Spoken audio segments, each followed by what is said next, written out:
So EA did a live stream, as you can see behind me. I thought they were going to bang on about the horses pack for ages, but they actually didn't. They gave us a little bit of a behind the scenes thing in terms of like how the horses work. And they gave us a soppy story about how one of the developers, she's lived with horses her whole life, blah, blah, blah, blah, blah. But we didn't really get any more information about the horses pack other than a couple of funny glitches and in the making kind of things. So we haven't actually learned anything new about the pack. They just showed off like some random footage of horses moving around and things like that. They also showed off horses in CAS. As you can see, they seem to have different traits: aggressive, brave, defiant, energetic, fearful, free-spirited, friendly, independent, intelligent, mellow, and needy. So we do know that horses are going to be coming with some personality, but that's basically it for horses, other than just some random crazy looking things in CAS and weird, I don't know, animations in the making. They also gave an official confirmation that the two brand new kits coming are the Goth kit and the Medieval Castle kit. They also spoke about the history of the Caliente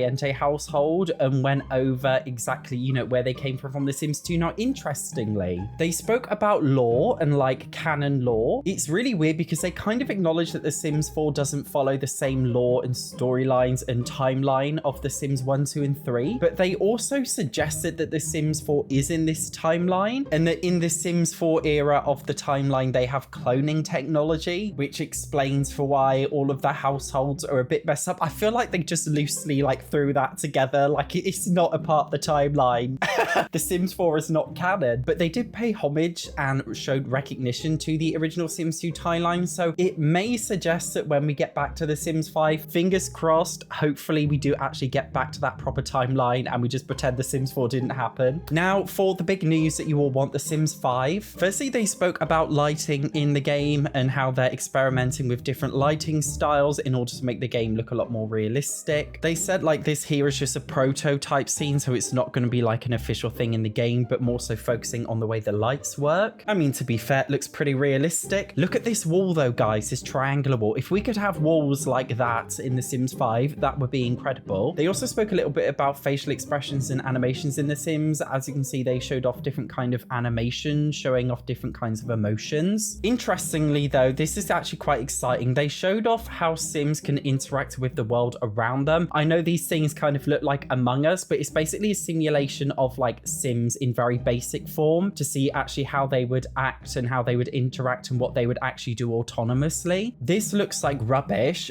but you can actually tell a lot from this image. What this suggests is, firstly, they've showed off like this tiny little area. This makes me believe that The Sims 5 is going to go to the same Sims 4 closed lot system. Not as in like The Sims 4 where you can only like visit one lot at a time, but instead kind of like a closed neighborhood system. So everything's open, but only in that specific neighborhood. That's what this little bit of footage is giving. So it suggests that we may be getting a semi-open world. Obviously, it's very early prototype footage, so we don't know, but that's my guess based on this. Also, as you can see, based on the signs here, we've got tacos, apartment B, offices, a bar, a dive bar, bistro, apartment buildings. So are these things going to be coming in the Sims 5 base game? Are we going to get actual offices that you can go into, like live careers? Will there be apartments in there? Will there be like a taco shop, taco restaurant? Why did I call it a shop? So it gives us a little bit of an insight in terms of like the way that they're going in the general direction of it. They also showed off some like prototype in the house live mode stuff of Sims doing very basic things, going around and basic interactions with each other. As you can see, it's like very blobby.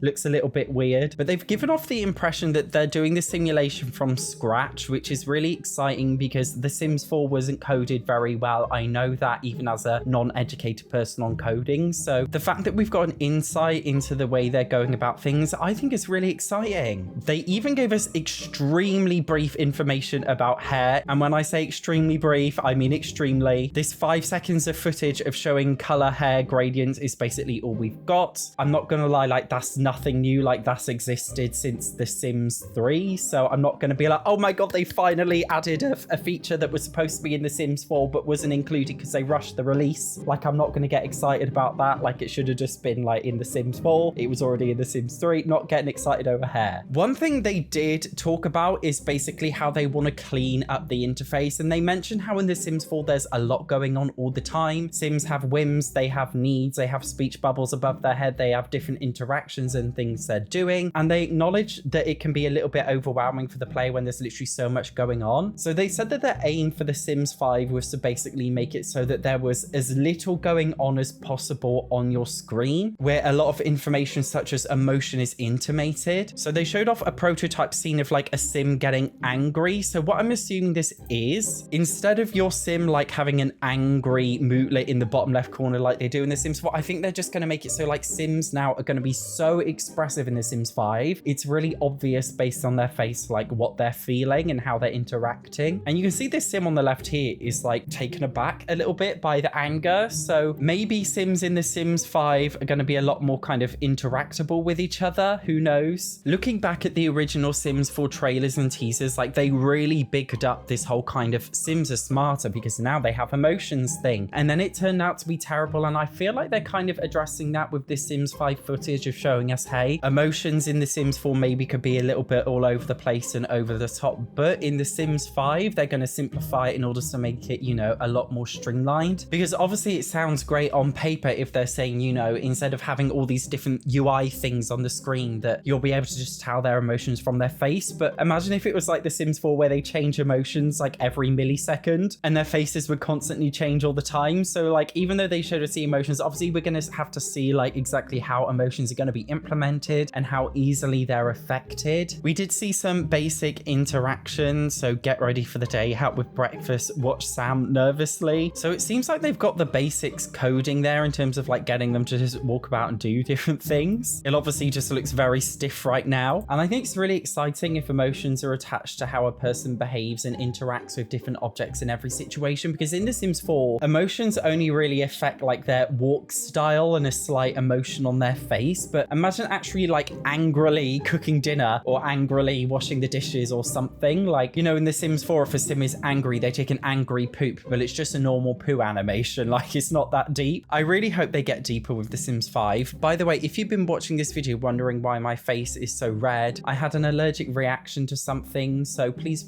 patch test if you have sensitive skin like me. Do not use any new product without a test first. That is lesson learned. Anyway, just letting you know, just in case you're wondering. The thing that I'm most like excited about, but also confused about, is lore. I'm honestly really surprised that they've come out and told us that The Sims 4 is a part of the official Sims timeline, because they literally said when The Sims 4 came out that it was in an alternate universe. Now they're claiming Dina and Nina's mother is this lady here, but now they're claiming that they made a clone of themselves and made this clone their fake mother. But then, you know, in The Sims 4 right now, Bella Goth is in the game. She's supposed to be missing. I feel like they're just kind of patching up the lore as they go along and loosely trying to tie The Sims 4 into the timeline, but it's literally not a part of the timeline. So I don't know, like, if the Sims team like remember that The Sims 4 is supposed to be in an alternative universe. Like, I don't know if they realize that they're actually chatting shit. But apparently this is the new normal now. We've got to accept that it's in the official timeline, and I don't want to accept that. I want The Sims 4 to be forgotten about. As soon as The Sims 5 out, I want The Sims 4 to be thrown in the trash. I want EA to remove it from their EA Play Store. I want to forget it ever existed and move on.